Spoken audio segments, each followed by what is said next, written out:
Welcome to our channel. Today we how to use Sumo logic for security analytics, complete guide step by step clearly. Begin by logging into your Sumo logic account. Once logged in, navigate to the dashboard section from the main menu. Click on Create Dashboard to start a new project. Select a suitable layout for your dashboard based on the data you wish to analyze.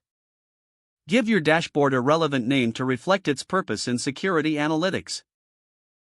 Next, click on Add Widgets to begin visualizing your data.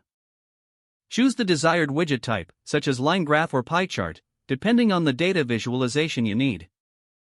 Now, click on the Edit Query button to define the data source. Input your query to filter security logs, focusing on specific parameters such as user activities. Utilize the Sumo logic query language to refine your search and extract meaningful insights. Run the query to check for any potential issues in syntax or logic. Once satisfied with the results, save the query to reuse in the widget. Return to the widget creation and select your saved query to link it with the widget. Adjust the visualization settings, such as colors and data ranges, to enhance clarity. After your widget appears on the dashboard, you can reposition it for optimal layout. Continue adding additional widgets for a comprehensive view of your security analytics. To share the dashboard with team members, click on the Share option in the upper right corner. Set the appropriate permissions for users who will access the dashboard.